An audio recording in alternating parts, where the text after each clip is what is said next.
내 말이 우스워? 네 뱃속의 애도 무사 못할 줄 알아?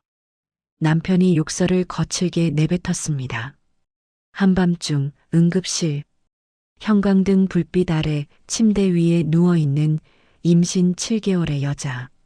그녀의 배는 불안정하게 움직이고 있었습니다. 하혈이 계속되고 있었죠. 침대 위에서 떨고 있는 아내. 남편이 침대 위 아내의 몸을 거칠게 밀쳐버린 거였죠. 산모가 비명을 질렀습니다. 의사가 급히 남편 앞을 가로막았습니다. 지금 산모에게 손댄 건 범죄입니다. 즉시 나가세요. 남편은 병원을 떠났습니다. 오늘의 이야기 시작 전에 잠시만 구독 버튼을 눌러주세요. 영상 제작에 큰 힘이 됩니다. 댓글로 시청하고 계신 곳을 알려주시면 감사한 마음으로 반갑게 인사드리겠습니다. 그럼 이야기 바로 시작하겠습니다. 김서연은 임신 4개월 차였습니다. 예상치 못한 임신이었죠. 연애한 지 6개월 만에 생긴 아이였습니다. 박준혁과 서연은 급하게 결혼을 했습니다. 연애할 때 준혁은 한없이 다정했습니다. 걱정하지 마. 내가 다 책임질게. 그는 항상 따뜻한 말을 건넸죠. 서연은 그를 믿었습니다. 하지만 결혼식이 끝나고 신혼집 문을 열어 들어간 순간부터 모든 게 달라졌습니다. 아, 이제 좀 편하네. 준혁은 소파에 벌렁 드러누우며 말했습니다. 여보, 짐 정리 좀 도와줄래? 서연이 조심스럽게 물었죠. 아, 귀찮아. 내가 알아서 해. 차갑게 대답하는 남편. 서연은 당황했습니다. 연애할 때와는 완전히 다른 사람이었죠. 며칠이 지나자 상황은 더 나빠졌습니다. 밥이 왜 이래? 간도 안 맞는데? 준혁이 숟가락을 내던지며 소리쳤습니다. 미안해, 입덧 때문에 제대로 맛을 못 봤어. 입덧? 그게 변명이 돼? 물건을 집어던지는 남편. 서연은 점점 움츠러들었습니다. 임신 5개월이 되었을 때였습니다. 어느 날 저녁 현관문이 열렸죠. 어머니가 오셨다. 준혁이 반갑게 맞이하는 목소리가 들렸습니다. 시어머니 조미숙이었습니다. 며느리를 돌봐주러 왔다는 명목이었죠. 어머님, 안녕하세요. 서연이 공손하게 인사했습니다. 미숙은 며느리를 위아래로 훑어보더니 말했습니다. 배가 많이 나왔네. 집은 이렇게 정리해놨어? 네, 어머님. 최선을 다했습니다. 최선? 먼지가 여기 쌓여 있잖아. 미숙의 목소리는 차갑고 날카로웠습니다. 그날부터 서연의 진짜 지옥이 시작되었죠. 미숙은 며느리를 반말로 대했습니다. 너 이렇게 집안일도 제대로 못해? 어머님, 죄송해요. 배가 불러서 허리가. 애 하나 베는 걸로 무슨 공주병이야? 나 때는 만삭에도 반일 다 했어. 미숙의 말은 날카로웠습니다. 서연은 아무 말도 할 수 없었죠. 날이 갈수록 구박은 심해졌습니다. 너 왜 이렇게 예민해? 별것도 아닌 걸로 난리야. 애 낳고 나면 정신 좀 차리겠지. 우리 아들이 너 만나서 고생이야. 미숙은 하루 종일 며느리의 행동 하나하나를 감시했습니다. 서연이 잠시 앉아 쉬고 있으면 말했죠. 또 앉아 있어? 임산부라고 하루 종일 놀 수는 없지. 서연이 음식을 만들면 또 트집을 잡았습니다. 이게 뭐야? 간이 왜 이래? 우리 준혁이는 이렇게 안 먹어. 남편 준혁은 어머니 편만 들었습니다. 엄마 말씀 좀 들어. 왜 자꾸 예민하게 구냐? 준혁은 오히려 서연을 나무랐죠. 여보, 나도 최선을 다하고 있어. 최선? 그게 최선이야? 서연의 마음은 점점 무너져 내렸습니다. 임신 6개월이 되자 준혁의 폭언은 더욱 심해졌습니다. 밥도 제대로 못하면서 뭐하러 집에 있어? 친정에서 뭘 배워온 거야? 어느 날은 화가 난 준혁이 그릇을 집어 던졌습니다. 깨진 그릇 조각이 서연의 발 옆에 떨어졌죠. 여보, 위험해. 위험한 게 어디 있어? 예민 떨지 마. 서연은 떨리는 손으로 깨진 그릇을 주었습니다. 임신 7개월째가 되었을 때였습니다. 준혁의 사업이 기울기 시작했죠. 젠장, 이번 달도 적자야. 준혁은 집에서 매일 술을 마셨습니다. 술을 마시면 폭언은 더 심해졌죠.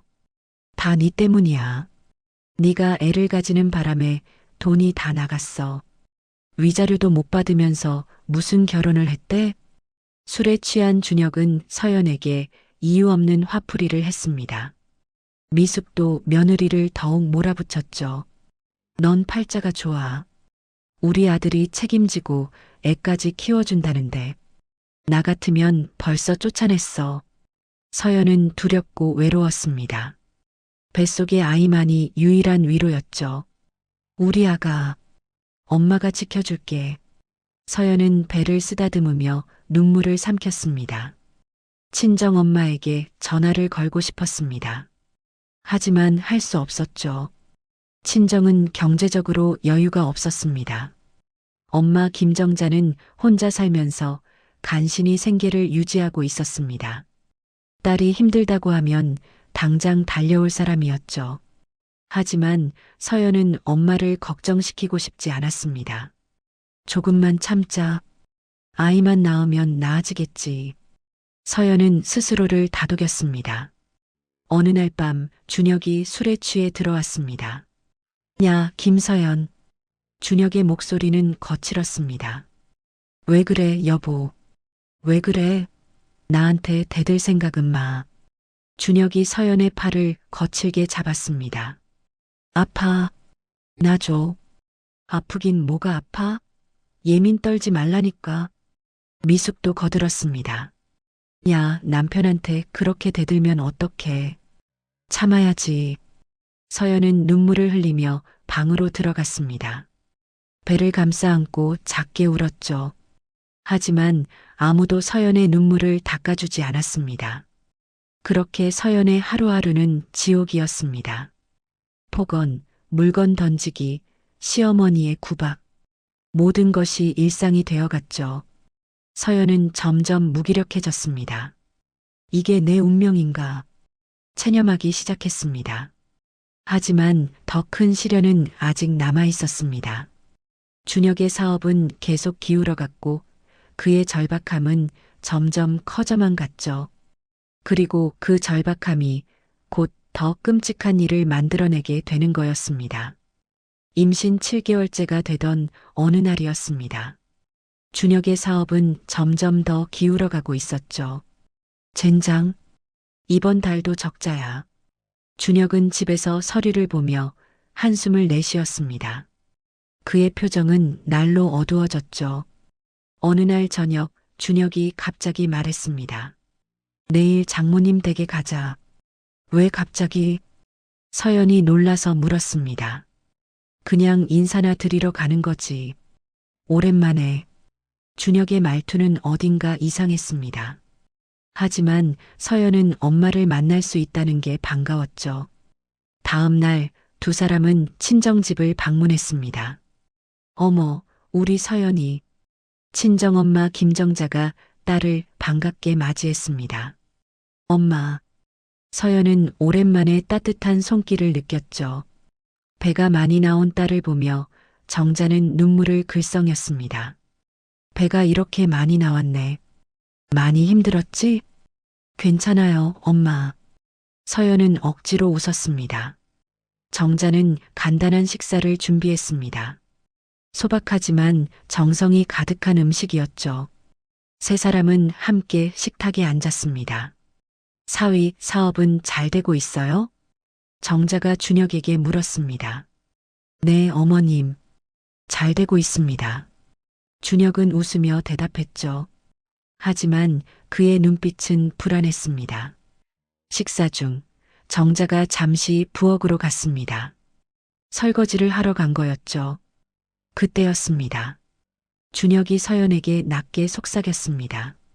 어머니한테 보증 좀 부탁해봐. 뭐? 서연은 깜짝 놀랐습니다. 사업 자금이 필요해. 어머니 명의로 보증만 서주시면 돼. 안 돼. 그게 무슨 소리야? 서연의 목소리가 떨렸습니다. 이것만 넘기면 살 수 있어. 제발. 준혁의 목소리는 간절했습니다. 하지만 서연은 단호하게 거절했죠. 엄마 혼자 사셔. 위험해. 절대 안 돼. 준혁의 표정이 차갑게 굳었습니다. 그때 준혁의 시선이 어디론가 꽂혔습니다. 정자의 방 한쪽에 놓인 작은 떡두꺼비. 그 안에 반짝이는 금빛이 보였죠. 금괴였습니다. 정자가 평생 모아온 재산이었습니다. 준혁의 눈빛이 변했습니다. 부엌에서 설거지하는 소리가 들렸죠. 준혁은 재빨리 일어났습니다. 화장실 좀. 그는 자연스럽게 일어나 정자의 방으로 향했습니다. 떡두꺼비에 다가간 준혁. 주변을 살핀 후 그는 금괴를 꺼내 자신의 옷 안쪽 주머니에 밀어 넣었습니다. 서연은 그 장면을 목격했습니다. 눈을 의심했죠. 설마.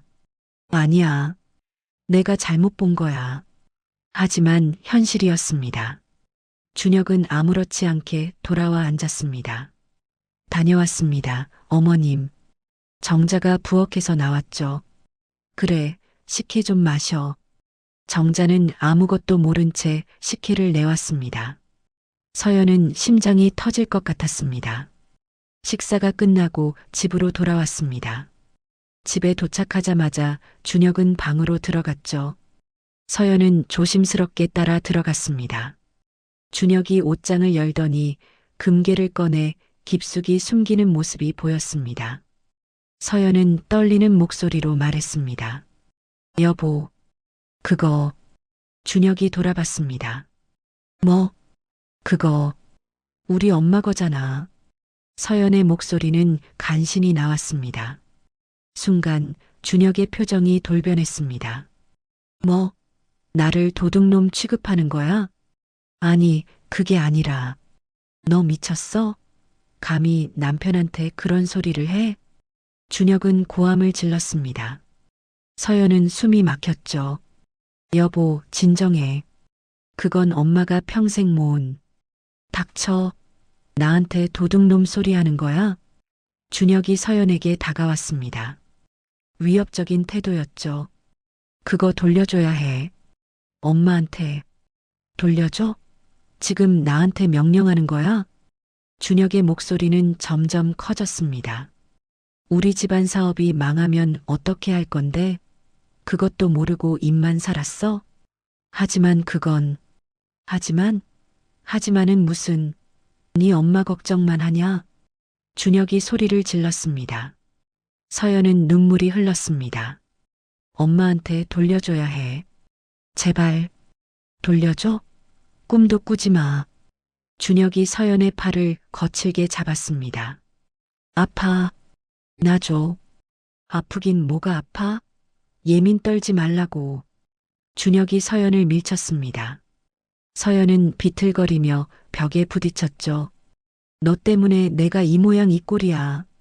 준혁의 고함이 집안을 울렸습니다. 그 순간이었습니다. 서연은 아랫배에서 이상한 통증을 느꼈습니다. 아, 아파. 서연이 배를 움켜쥐었습니다. 또 예민 떠는 거야? 준혁은 비웃었습니다. 하지만 서연의 표정이 이상했죠. 여보, 피가. 서연의 다리 사이로 무언가 흐르기 시작했습니다. 피였습니다. 피가 나. 서연의 목소리가 떨렸습니다. 준혁은 그제야 당황했습니다. 뭐? 피? 서연은 바닥에 주저앉았습니다. 하혈이 계속되고 있었죠. 병원에 가야 해. 서연의 목소리는 점점 작아졌습니다. 준혁은 급히 서연을 차에 태웠습니다. 한밤중 응급실로 향하는 차 안. 서연은 의식이 흐려졌습니다. 배를 감싸 안으며 중얼거렸죠. 우리 아기. 제발 무사해. 준혁은 운전대를 잡은 손에 힘을 주었습니다. 하지만 그의 표정에는 걱정보다는 짜증이 더 많았습니다. 하필이면 왜 지금? 준혁은 중얼거렸습니다. 서연은 그 말을 듣고 더욱 절망했죠. 차는 빠르게 병원으로 향했습니다. 응급실 입구가 보였습니다. 서연은 희미한 의식 속에서 생각했습니다. 아기, 엄마가 지켜줄게. 그렇게 두 사람은 응급실에 도착했습니다. 그리고 그곳에서 더 끔찍한 일이 벌어지게 되는 거였죠. 응급실 형광등 불빛이 차갑게 빛나고 있었습니다. 준혁은 서연을 급히 응급실로 데려왔죠. 산모 응급 환자입니다. 준혁이 외쳤습니다. 의료진이 급히 달려왔습니다. 어떻게 된 겁니까? 간호사가 물었죠. 갑자기 하혈을 해서 준혁의 목소리는 다급했습니다. 서연은 침대에 누워 산소 마스크를 착용했습니다. 얼굴은 창백했고 식은땀이 흘렀죠. 산부인과 전문의 이윤주가 급히 들어왔습니다. 환자분, 제 말 들리세요? 윤주가 서연에게 물었습니다. 서연은 고개를 끄덕였죠. 윤주는 재빨리 진찰을 시작했습니다. 초음파 검사, 혈압 측정, 태아 심박동 확인. 모든 검사가 빠르게 진행되었습니다. 잠시 후 윤주가 심각한 표정으로 말했습니다. 조산 위험 높습니다. 산모 스트레스 수치가 심각해요. 윤주의 목소리는 단호했습니다. 산모분이 극심한 스트레스 상태에 있으셨던 것 같습니다. 준혁이 침대 옆으로 다가왔습니다. 그게 무슨 소리예요? 산모의 심리적 충격이 하혈의 주요 원인으로 보입니다. 윤주가 차분히 설명했죠. 그런데 그때였습니다. 준혁의 표정이 돌변했습니다. 야, 김서연. 준혁이 갑자기 소리를 질렀습니다. 의료진이 놀라서 돌아봤죠. 네가 나를 도둑 취급만 안 했어도 이딴 일이 생겨. 준혁의 목소리가 응급실을 울렸습니다. 서연은 침대 위에서 눈물을 흘렸습니다. 환자 보호자분, 조용히 해주세요. 간호사가 제지했습니다. 하지만 준혁은 멈추지 않았죠. 다 내 잘못이야. 내 말 좀 들었으면 이런 일 없었어. 윤주가 준혁 앞을 가로막았습니다. 지금 산모는 안정이 필요합니다. 밖으로 나가주세요. 내가 왜 나가야 하는데? 내 마누라인데. 준혁은 윤주를 밀치려 했습니다. 보호자분. 간호사들이 급히 달려왔죠. 준혁은 다시 침대 쪽으로 다가갔습니다. 그리고 서연에게 낮게 중얼거렸습니다. 보증 안 서면 네 뱃속에도 무사 못해. 서연은 공포에 떨었습니다. 여보, 제발. 그때였습니다. 믿을 수 없는 일이 벌어졌죠. 준혁이 침대 위 서연의 몸을 거칠게 밀쳐버렸습니다. 아, 서연이 비명을 질렀습니다. 침대가 흔들렸고 의료 장비에서 경고음이 울렸습니다. 무슨 짓이에요? 윤주가 소리치며 준혁 앞을 완전히 가로막았습니다. 지금 산모에게 손댄 건 범죄입니다. 즉시 나가세요. 윤주의 목소리는 단호했습니다. 간호사들도 준혁을 둘러쌌죠. 보안요원 호출하세요. 한 간호사가 외쳤습니다.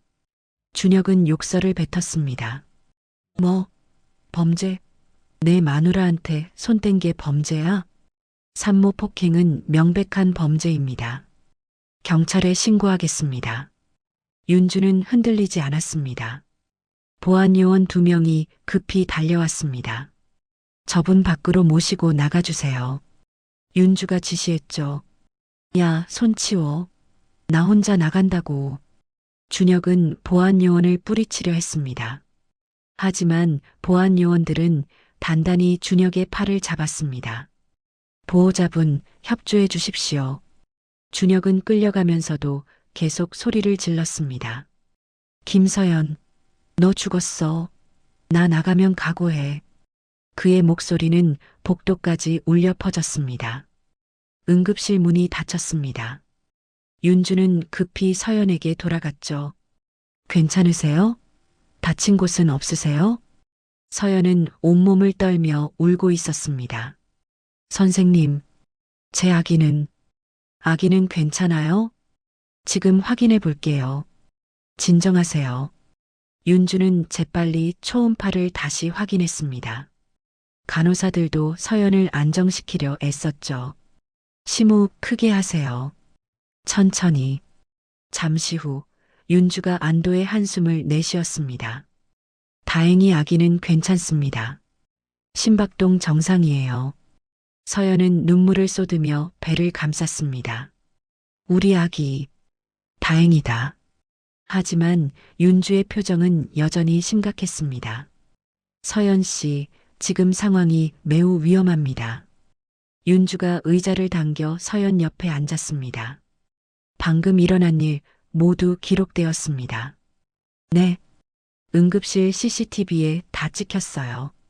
제가 목격했고 간호사들도 모두 봤습니다. 윤주는 서연의 손을 잡았습니다. 서연 씨, 이건 혼자 감당할 일이 아니에요. 서연은 고개를 떨구었습니다. 선생님, 저는 의료 기록과 제 진술이면 충분히 입증됩니다. 신고하세요. 윤주의 목소리는 따뜻하지만 단호했습니다. 서연은 눈물을 흘렸습니다. 지금까지 참아왔던 모든 것이 무너져 내렸죠. 저, 어떻게 해야 할지 모르겠어요. 경찰에 신고하세요. 그리고 변호사를 만나세요.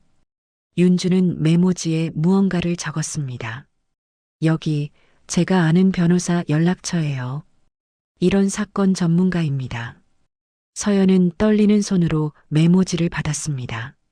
저, 정말 할 수 있을까요? 할 수 있습니다.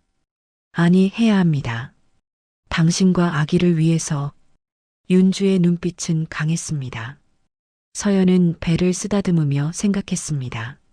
아기, 엄마가 지켜야 해. 처음으로 서연의 눈에 결심이 보였습니다. 무너지고 떨고 있던 여자가 아니었죠.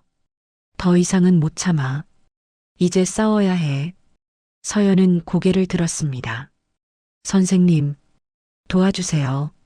물론입니다. 제가 할 수 있는 모든 것을 하겠습니다. 윤주가 서연의 손을 꽉 잡았습니다. 간호사가 서연에게 수액을 교체해 주었습니다. 산모님, 오늘 밤은 여기서 관찰 입원하셔야 해요. 네.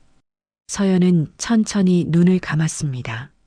피곤했지만 이상하게도 마음 한편이 가벼웠습니다. 이제 달라질 거야. 나도 우리 아기도. 응급실 밖에서는 준혁이 여전히 고함을 지르고 있었습니다. 하지만 서연은 더 이상 두렵지 않았습니다. 이제 서연에게는 무기가 있었죠. 증거, 증인, 그리고 싸울 용기. 진짜 반격이 시작되려 하고 있었습니다. 그날 밤 서연은 병원 침대 위에서 산소를 들이마시고 있었습니다. 눈물은 이미 멈췄죠. 의사 윤주가 조용히 다가와 말했습니다. 서연 씨, 이건 혼자 감당할 일이 아니에요. 윤주의 목소리는 단호했습니다. 의료 기록과 제 진술이면 충분히 입증됩니다. 신고하세요. 서연은 천천히 고개를 들었습니다. 처음으로 무언가 달라졌죠. 그래. 더 이상은 못 참아. 서연의 눈빛이 변했습니다. 살아남기 위해 싸워야 해. 이제 서연은 결심을 굳혔습니다. 아기를 지키기 위해서, 그리고 자신을 지키기 위해서. 다음 날 아침 서연은 퇴원했습니다. 집으로 돌아가지 않았죠. 대신 경찰서로 향했습니다. 여성 청소년계가 있는 곳이었습니다. 저, 신고하러 왔습니다. 서연은 떨리는 목소리로 말했습니다. 여성 청소년계 팀장 최민석이 서연을 맞이했습니다. 어서 오세요. 앉으세요. 최민석의 목소리는 따뜻했습니다. 서연은 가방에서 서류들을 꺼냈습니다. 진료 기록, 하열 기록, 산모 스트레스 수치, 의사 소견서, 모든 것을 준비해 왔죠.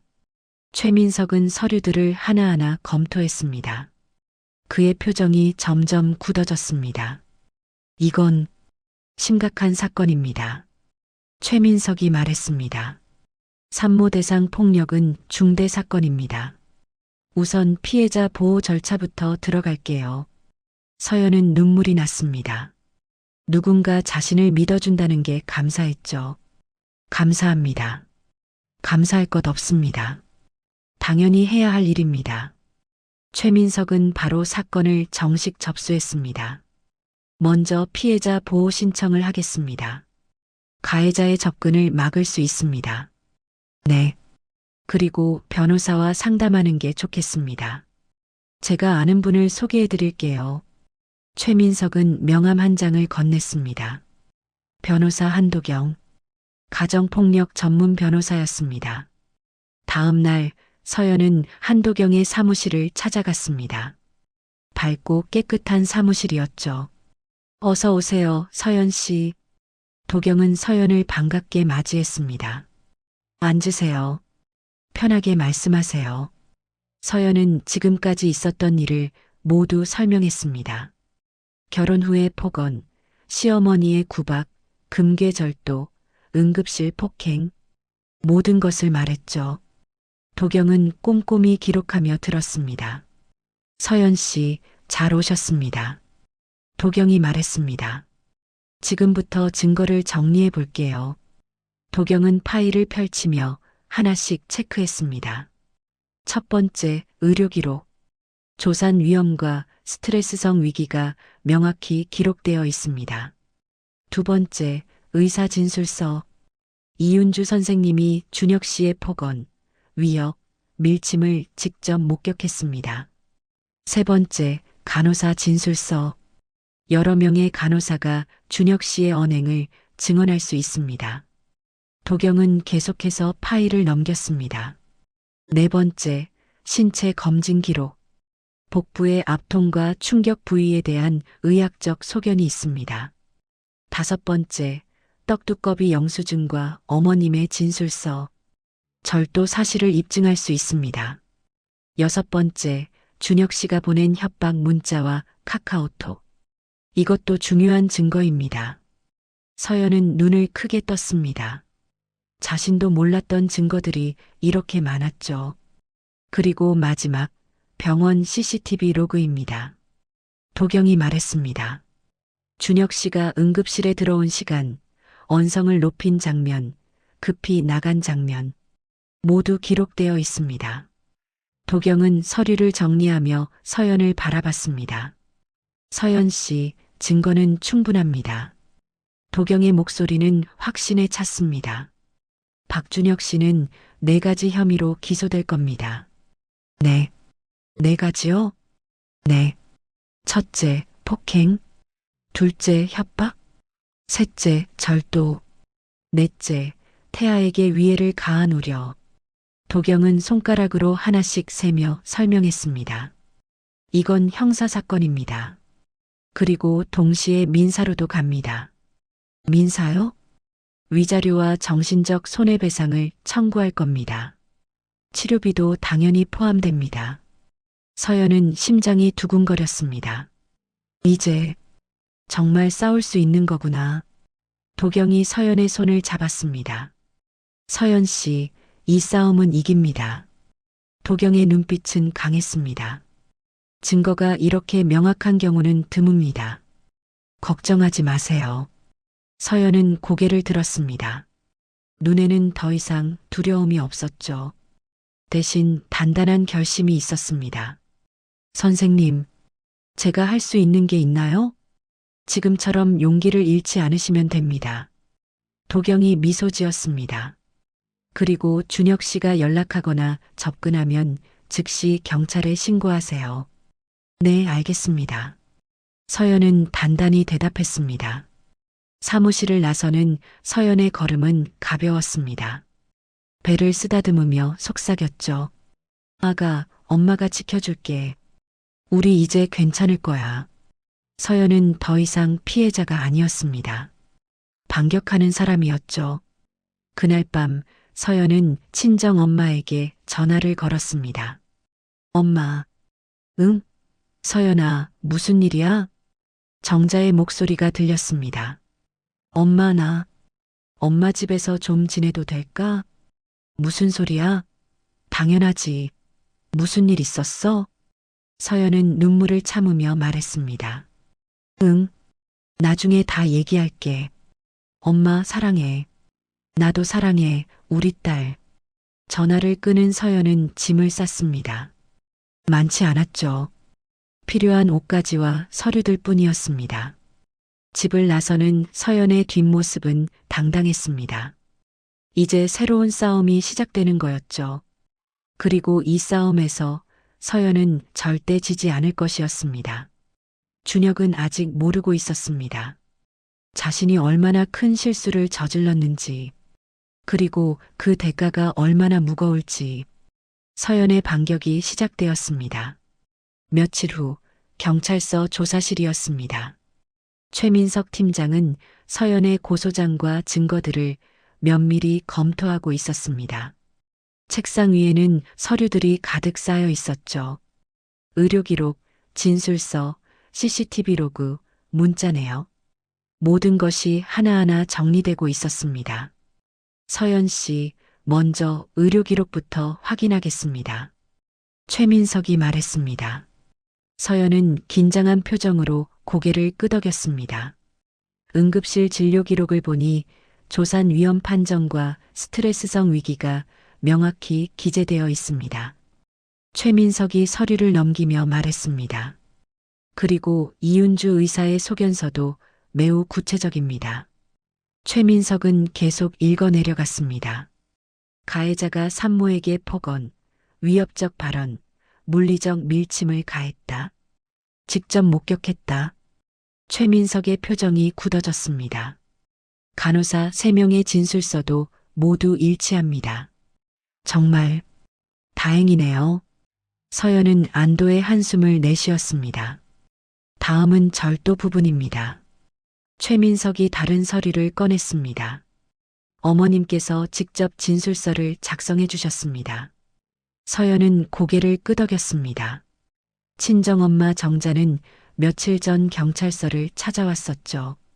떡두꺼비 금괴의 영수증을 들고 왔었습니다. 제 딸 사위가 제 금괴를 가져갔습니다. 저는 허락한 적 없습니다. 정자의 진술은 명확했습니다. 영수증과 구매 기록도 확인했습니다. 확실히 피해자 어머님 소유가 맞습니다. 최민석이 말했습니다. 그리고 피고인 박준혁 씨의 집에서 압수한 금괴와 일련 번호가 일치합니다. 서연은 눈을 감았습니다. 엄마, 고마워. 정자는 딸을 위해 용기를 냈던 것입니다. 다음은 협박 부분입니다. 최민석이 휴대폰 기록을 보여주었습니다. 박준혁 씨가 보낸 문자 내역입니다. 화면에는 준혁의 문자들이 가득했습니다. 집에 안 들어오면 각오해. 네 엄마도 가만 안 둬. 뱃속에 생각해서 말 잘 들어. 협박성 문자들이었죠. 그리고 카카오톡 내역도 확인했습니다. 최민석이 다른 화면을 보여주었습니다. 내가 지금 얼마나 힘든지 알아? 보증 좀 서달라고. 네가 나를 도둑놈 만들었어. 폭언으로 가득한 대화 내용이었습니다. 이것만으로도 충분한 증거입니다. 최민석이 말했습니다. 마지막으로 병원 CCTV 로그입니다. 최민석이 노트북을 돌렸습니다. 화면에는 응급실 복도가 보였습니다. 준혁이 들어오는 장면이 찍혀 있었죠. 오후 11시 47분 박준혁 씨 응급실 진입. 최민석이 설명했습니다. 화면이 넘어가자 응급실 안장면이 나왔습니다. 준혁이 고함을 지르는 모습이 보였습니다. 소리는 없었지만 입모양으로 욕설을 하는 게 명확했죠. 11시 53분 가해자가 침대 쪽으로 접근. 화면 속 준혁이 서연에게 다가갔습니다. 그리고 침대를 거칠게 밀치는 장면. 11시 54분 물리적 폭행 발생. 최민석의 목소리가 차갑게 가라앉았습니다. 11시 55분 의료진이 제지. 화면 속에서 윤주와 간호사들이 준혁을 막았습니다.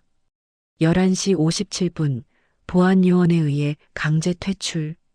준혁이 끌려나가는 장면이 마지막이었습니다. 모든 것이 기록되어 있습니다.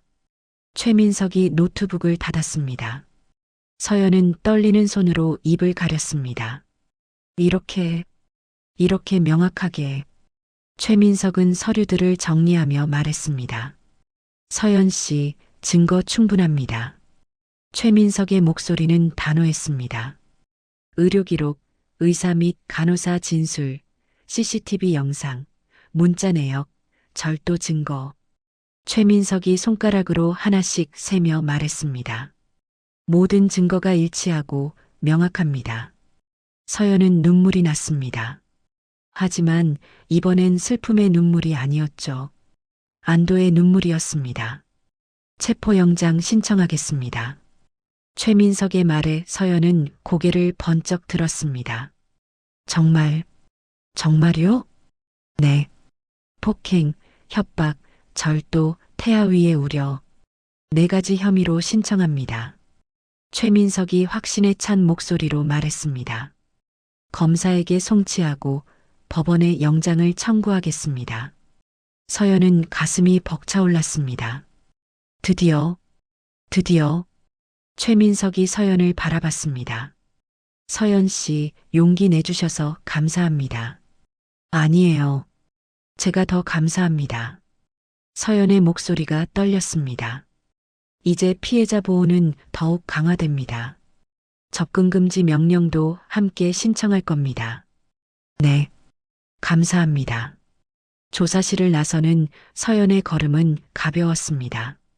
복도에서 변호사 한도경이 기다리고 있었습니다. 어떻게 됐어요? 도경이 물었습니다. 체포영장 신청한대요.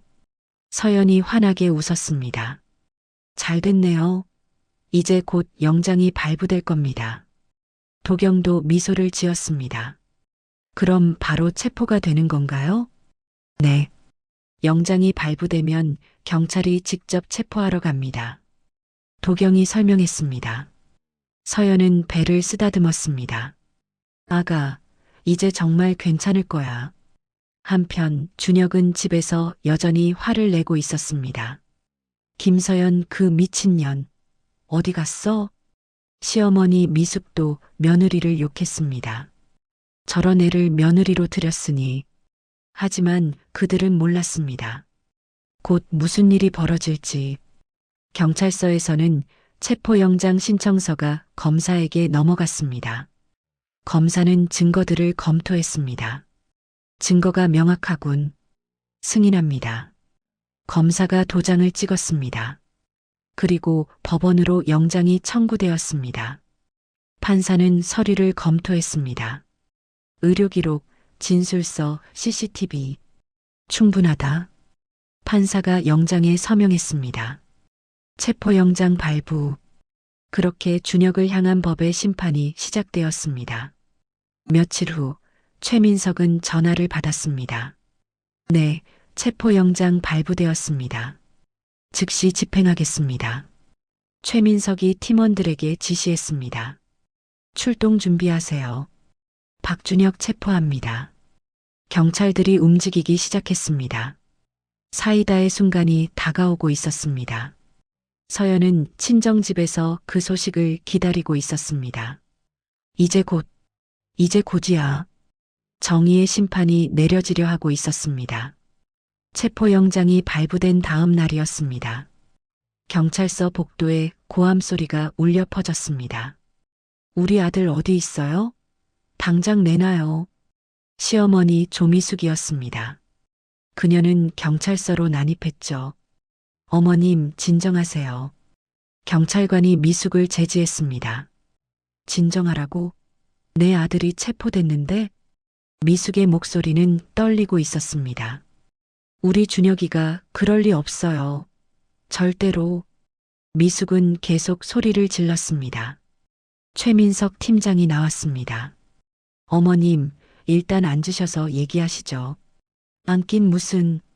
우리 아들 당장 풀어줘요. 미숙은 앉을 생각이 없었습니다. 그때 변호사 한도경이 나타났습니다. 어머님, 저는 피해자 측 변호사 한도경입니다. 도경이 차분하게 말했습니다. 변호사? 며느리가 변호사까지 고용했어? 미숙이 비웃었습니다. 우리 아들이 뭘 잘못했다고. 그럼 증거를 보여드리죠. 도경이 서류 가방을 열었습니다. 증거? 무슨 증거? 미숙이 코웃음을 쳤습니다. 우리 며느리가 거짓말하는 것 빤한데. 도경은 침착하게 서류들을 꺼내기 시작했습니다. 첫 번째, 응급실 의료기록입니다. 도경이 서류를 펼쳤습니다. 조산 위험 판정, 산모 스트레스성 위기 상태. 여기 담당 의사 서명이 있습니다. 미숙은 서류를 흘끗 봤습니다. 그건 원래 몸이 약해서 그런 거 아니에요? 두 번째, 의사 진술서입니다. 도경이 다른 서류를 내밀었습니다. 이윤주 산부인과 전문의가 직접 작성했습니다. 도경이 읽기 시작했습니다. 가해자 박준혁은 응급실에서 산모에게 폭언과 위협적 발언을 했으며 침대 위 산모의 몸을 거칠게 밀쳤다. 본인이 직접 목격했다. 미숙의 얼굴이 굳어졌습니다. 그건 세 번째, 간호사 3명의 진술서입니다. 도경이 또 다른 서류들을 쌓았습니다. 모두 같은 내용을 증언하고 있습니다. 미숙은 입을 다물었습니다. 네 번째, 협박 문자 내역입니다. 도경이 휴대폰 화면을 보여주었습니다. 집에 안 들어오면 각오해. 네 엄마도 가만 안 둬. 뱃속에 생각해서 말 잘 들어. 미숙의 얼굴이 창백해졌습니다. 이건 우리 준혁이가. 네, 아드님이 직접 보낸 문자입니다. 도경의 목소리는 차가웠습니다. 다섯 번째, 떡두꺼비 영수증입니다. 도경이 영수증을 펼쳤습니다. 서연 씨 어머님께서 구매하신 금괴의 영수증과 구매 기록입니다. 그건 미숙이 말을 잇지 못했습니다. 여섯 번째, 서연 씨 어머님의 진술서입니다. 도경이 진술서를 읽었습니다. 제 사위 박준혁이 제 집을 방문했을 때 제 금괴를 무단으로 가져갔습니다. 저는 허락한 적이 없습니다. 미숙의 입이 떨렸습니다. 일곱 번째, 병원 CCTV 로그입니다. 도경이 노트북을 열었습니다. 화면에는 응급실 영상이 재생되고 있었습니다. 준혁이 고함을 지르는 장면, 서연에게 다가가 침대를 밀치는 장면, 의료진에게 제지당하는 장면, 모든 것이 선명하게 기록되어 있었습니다. 미숙은 화면을 보며 입을 가렸습니다. 이게 우리 준혁이가? 도경이 노트북을 닫았습니다. 그리고 미숙을 똑바로 바라봤습니다. 이게 며느리가 꾸민 겁니까? 도경의 말이 칼처럼 꽂혔습니다. 미숙은 대답하지 못했습니다. 의료 기록을 며느리가 조작할 수 있습니까? 도경이 다시 물었습니다. 의사와 간호사 3명이 모두 거짓 증언을 한 겁니까? 그게 CCTV 영상도 며느리가 조작한 겁니까? 도경의 질문은 멈추지 않았습니다. 문자 내역도 금괴 영수증도 모두 며느리가 꾸민 겁니까? 미숙의 입이 굳었습니다. 대답할 수 없었죠. 어머님, 도경이 차갑게 말했습니다. 이건 명백한 범죄입니다. 폭행, 협박, 절도, 태아 위의 우려. 미숙의 다리에 힘이 풀렸습니다. 4가지 혐의로 기소될 예정입니다. 도경이 서류를 정리하며 말했습니다. 미숙은 그 자리에 주저앉았습니다. 의자도 없이 바닥에 털썩 앉아버렸죠. 우리 준혁이가 정말 그랬어? 미숙의 목소리는 떨리고 있었습니다. 증거가 이렇게 명확합니다. 최민석이 옆에서 말했습니다. 법원에서도 영장을 발부했습니다. 이미 체포가 집행되었습니다. 미숙은 두 손으로 얼굴을 감쌌습니다. 안 돼. 안 돼. 그녀가 평생 믿어왔던 것이 무너지고 있었습니다. 우리 아들은 착해. 우리 아들은 잘못이 없어. 그 믿음이 산산조각 나는 순간이었죠. 내가 잘못 키운 건가 미숙은 중얼거렸습니다. 며느리한테 내가 너무 심하게 했나? 그제야 후회가 밀려왔습니다. 도경은 서류를 가방에 넣으며 말했습니다. 어머님, 이제라도 현실을 받아들이세요. 미숙은 대답하지 못했습니다. 그리고 피해자인 며느리분께 사과하세요. 도경의 목소리는 단호했습니다. 미숙은 고개를 들지 못했습니다. 부끄러움과 충격이 한꺼번에 밀려왔죠. 내가 뭘 한 거지. 그동안 며느리를 구박하고 아들만 감싸왔던 자신. 그 모든 것이 잘못이었다는 걸 깨달았습니다. 어머님, 일어나세요. 경찰관이 미숙을 부축했습니다. 미숙은 비틀거리며 일어났습니다. 면회는 내일부터 가능합니다. 최민석이 말했습니다. 네, 알겠습니다. 미숙은 고개를 떨구고 경찰서를 나섰습니다. 복도를 걸으며 그녀는 눈물을 흘렸습니다. 준혁아, 내가 정말 그랬니? 아들에 대한 맹목적인 믿음. 그것이 얼마나 위험한지 뼈저리게 느꼈습니다. 그리고 며느리 서연에게 했던 모든 말과 행동. 이제야 후회가 밀려왔죠. 경찰서 방, 차가운 바람이 불었습니다. 미숙은 멍하니 서 있었습니다. 이제 어떻게 하지? 그녀의 세계가 무너진 순간이었습니다. 한편 도경은 최민석에게 말했습니다. 어머님이 현실을 받아들이신 것 같습니다. 그나마 다행입니다. 최민석이 고개를 끄덕였습니다. 이제 재판만 남았네요.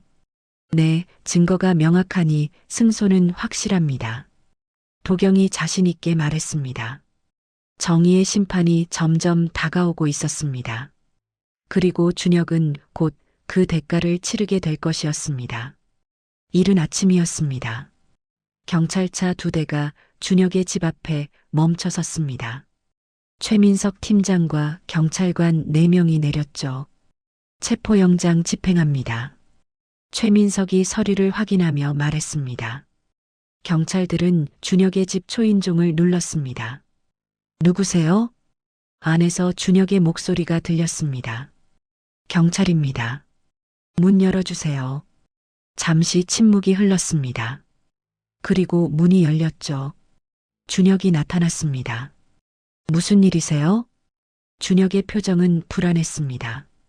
박준혁 씨 맞으십니까? 최민석이 물었습니다. 네, 그런데요.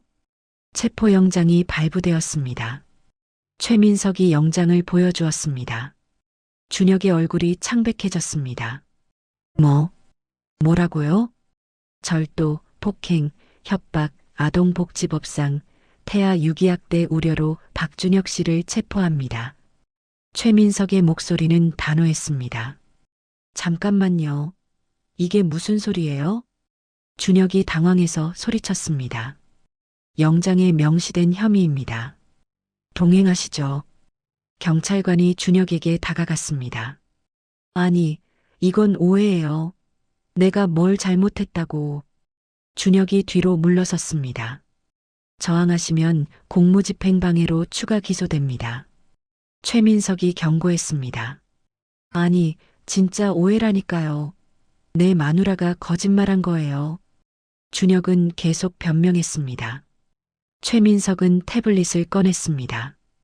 그럼 이것도 거짓말입니까? 화면에는 응급실 CCTV 영상이 재생되고 있었습니다. 준혁이 서연에게 고함을 지르는 장면, 침대를 거칠게 밀치는 장면, 모든 것이 선명하게 찍혀 있었죠.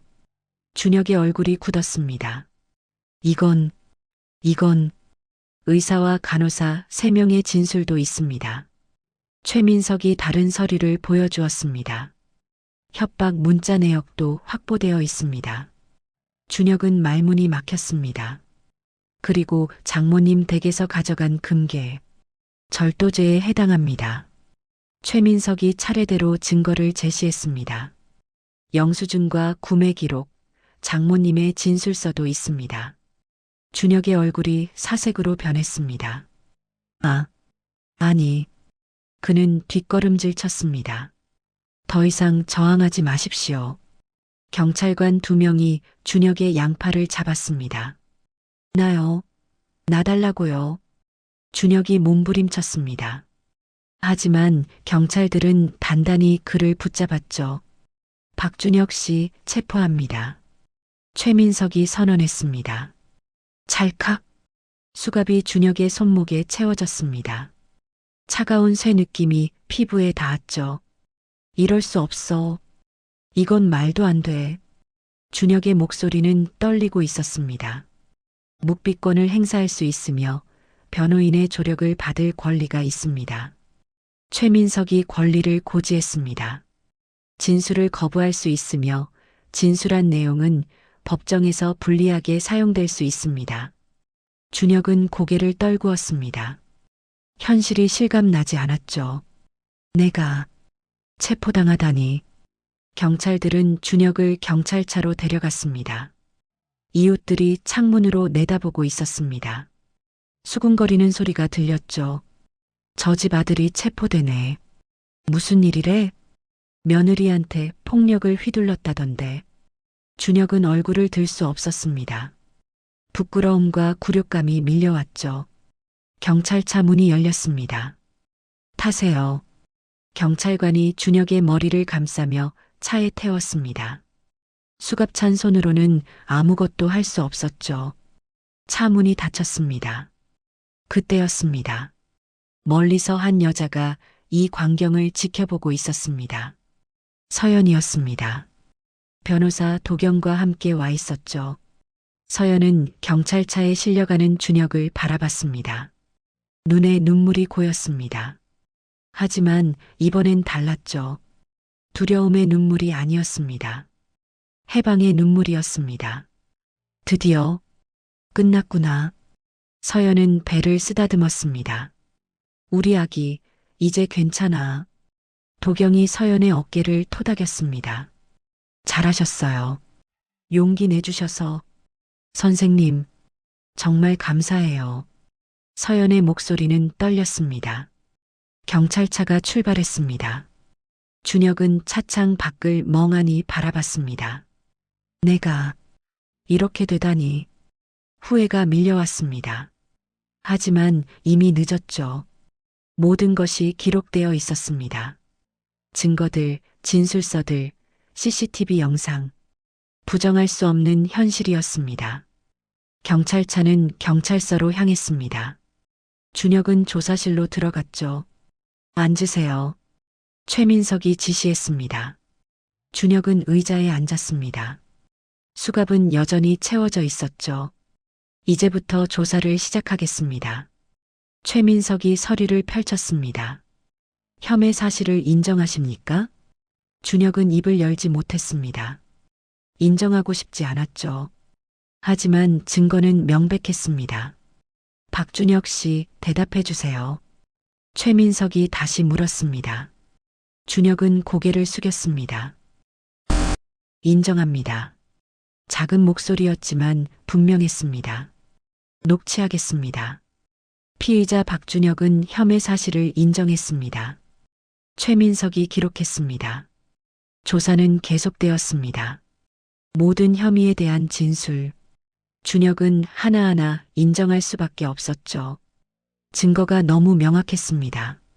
한편 서연은 친정집으로 돌아갔습니다. 엄마 정자가 딸을 안아주었습니다. 수고했어, 우리 딸. 엄마. 서연은 엄마 품에서 울었습니다. 이번엔 시원한 눈물이었습니다. 이제 다 끝났어. 우리 손주도 안전하고. 정자가 딸의 배를 쓰다듬었습니다. 응, 엄마. 이제 괜찮아. 서연은 웃으며 눈물을 닦았습니다. 저녁 뉴스에서 소식이 나왔습니다. 산모 폭행 혐의로 30대 남성 체포. 준혁의 사건은 이렇게 세상에 알려졌습니다. 정의는 결국 승리했습니다. 그리고 서연은 새로운 삶을 시작할 준비가 되어 있었습니다. 아기와 함께, 엄마와 함께. 이제 진짜 행복이 시작되는 거였죠. 체포는 끝이 아니었습니다. 재판이 남아 있었죠. 그리고 그곳에서 준혁은 자신의 죗값을 완전히 치르게 될 것이었습니다. 몇 주가 흘렀습니다. 재판날이 다가왔죠. 법원 앞에는 이른 아침부터 사람들이 모여 있었습니다. 서연은 변호사 도경과 함께 법정으로 들어갔습니다. 친정엄마 정자도 함께였죠. 긴장되지? 정자가 딸의 손을 잡았습니다. 괜찮아요, 엄마. 이제 끝이 보여요. 서연은 배를 쓰다듬으며 말했습니다. 법정 안은 엄숙했습니다. 피고인석에 준혁이 앉아 있었습니다. 수의를 입은 그의 모습은 초라했죠. 시어머니 미숙도 방청석에 앉아 있었습니다. 얼굴은 수척하고 눈은 붉게 충혈되어 있었습니다. 모두 기립. 법정 직원이 말했습니다. 판사가 입장했습니다. 착석하십시오. 모두가 자리에 앉았습니다. 판사는 서류를 펼치며 말했습니다. 지금부터 박준혁 피고인에 대한 형사 재판을 시작하겠습니다. 재판이 시작되었습니다. 검사가 일어나 기소 내용을 낭독했습니다. 피고인 박준혁은 임신 7개월의 산모인 배우자에게 폭행과 협박을 가했습니다. 또한 장모의 금괴를 무단으로 절취했으며 태아에게 위해를 가할 우려가 있는 행동을 했습니다. 검사의 목소리는 단호했습니다. 증거로는 의료기록, 의사 및 간호사 진술서, CCTV 영상, 문자 내역, 피해자 진술서가 있습니다. 판사는 고개를 끄덕이며 서류를 검토했습니다. 변호인, 할 말 있습니까? 판사가 물었습니다. 준혁의 변호사가 일어났습니다. 피고인이 범행을 인정하고 깊이 반성하고 있습니다. 선처를 부탁드립니다. 하지만 판사의 표정은 굳어 있었습니다. 증거를 제시해 주십시오. 검사가 증거들을 하나씩 제출했습니다. 응급실 의료 기록이 화면에 떴습니다. 산모 조산 위험, 스트레스성 위기 상태, 의사 윤주의 진술서가 낭독되었습니다. 피고인이 산모에게 폭언과 물리적 폭행을 가하는 것을 직접 목격했습니다. CCTV 영상이 재생되었습니다.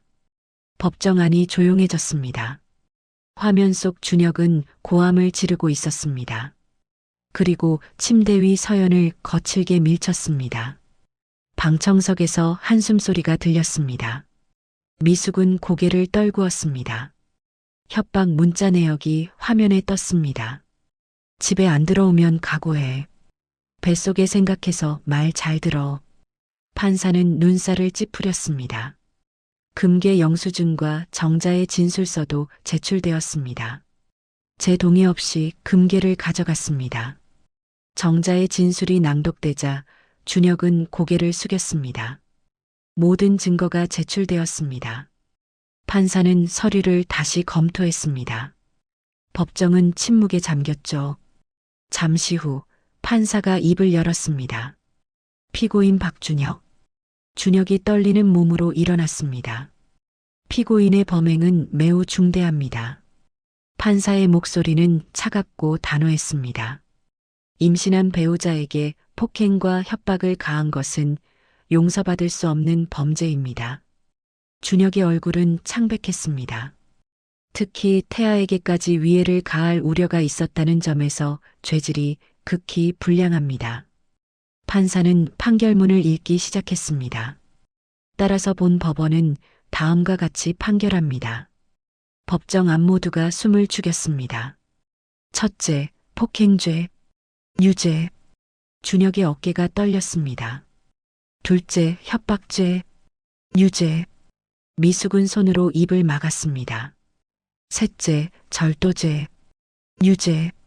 정자는 눈물을 흘렸습니다. 넷째, 아동복지법상 태아 위해 우려. 가중처벌. 서연은 도경의 손을 꽉 잡았습니다. 피고인 박준혁에게 징역 2년을 선고합니다. 준혁은 그 자리에 주저앉을 뻔했습니다. 또한 피해자에 대한 접근 금지 명령을 5년간 내립니다. 판사는 계속 판결을 읽었습니다. 피해자 장모에게서 절취한 금괴는 즉시 반환할 것. 피해자에게 위자료 5천만 원, 치료비 전액, 정신적 손해배상 3천만 원을 지급할 것. 서연은 눈물을 흘렸습니다. 이번엔 기쁨의 눈물이었죠. 판사는 마지막으로 준혁을 바라보며 말했습니다. 피고인의 죄질이 극히 불량합니다. 가정은 사랑과 보호의 공간이어야 합니다. 그러나 피고인은 그것을 폭력의 장소로 만들었습니다. 판사의 목소리는 엄숙했습니다. 특히 임신한 배우자와 태아에게까지 위협을 가한 것은 결코 용납할 수 없습니다. 준혁은 고개를 들 수 없었습니다. 이상으로 선고를 마칩니다. 판사가 망치를 두드렸습니다. 탕! 재판이 끝났습니다. 교도관들이 준혁에게 다가갔습니다. 일어나세요. 준혁은 비틀거리며 일어났습니다. 구치소로 끌려가는 준혁의 뒷모습은 초라했습니다. 법정 밖에서 미숙이 무너졌습니다. 준혁아, 준혁아. 그녀는 바닥에 주저앉아 오열했습니다. 아들을 잃은 어머니의 울음이었죠. 하지만 그것은 자신이 만든 결과였습니다. 맹목적으로 아들을 감싸고 며느리를 구박했던 대가 이제 그녀도 그 무게를 감당해야 했습니다. 한편 서연은 법정을 나섰습니다. 햇살이 따뜻했습니다. 정자가 딸을 안아주었습니다. 수고했어, 우리 딸. 엄마, 우리 이겼어요. 서연은 환하게 웃었습니다. 도경도 다가왔습니다. 축하드립니다, 서연 씨. 정말 잘 싸우셨어요. 선생님 덕분이에요. 아니에요. 서연 씨의 용기 덕분입니다. 도경이 서연의 손을 잡았습니다. 서연은 배를 쓰다듬으며 속삭였습니다. 아가, 이제 엄마가 지켜. 뱃속에서 아기가 움직였습니다. 우리 여기서 다시 시작하자. 서연의 목소리는 단단했습니다. 더 이상 두려워하지 않았습니다. 더 이상 혼자가 아니었죠. 엄마가 있었고, 법이 있었고, 정의가 있었습니다. 그리고 무엇보다 자신에게 용기가 있었습니다. 엄마, 집에 가요. 그래, 우리 집에 가자. 정자와 서연은 손을 잡고 걸었습니다. 따뜻한 봄바람이 불었습니다. 새로운 시작이었습니다. 며칠 후 서연은 새 아파트로 이사했습니다. 엄마와 함께 살기로 한 거였죠. 작지만 따뜻한 보금자리였습니다. 아가 방은 여기다. 서연은 방을 꾸미기 시작했습니다. 노란색 벽지에 아기 침대. 모든 것이 새로웠습니다. 출산 예정일이 다가왔습니다. 서연은 병원에서 건강한 딸을 낳았습니다. 축하합니다. 건강한 여자아이예요. 의사의 말에 서연은 눈물을 흘렸습니다. 아기를 안은 서연. 안녕, 내 사랑. 엄마가 너를 지킬게. 아기는 작은 손으로 엄마 손가락을 잡았습니다. 정자도 옆에서 손녀를 바라보며 눈물을 흘렸습니다. 우리 손녀 예쁘다. 엄마, 이름은 희망이로 할래요. 희망이? 좋은 이름이다. 우리에게 희망을 준 아이니까요. 서연은 아기를 꼭 안았습니다. 진짜 서연의 해방이 시작되는 순간이었습니다. 어둠은 끝났고 빛이 찾아왔습니다. 그리고 서연은 이제 알았습니다. 용기를 내면 세상이 변한다는 것을, 싸우면 이길 수 있다는 것을, 그리고 무엇보다 자신이 강하다는 것을. 서연의 이야기는 이렇게 끝났습니다. 아니, 끝이 아니었죠. 새로운 시작이었습니다. 희망이와 함께하는 아름다운 시작. 지금까지 사연 빛나는 밤이었습니다. 감사합니다.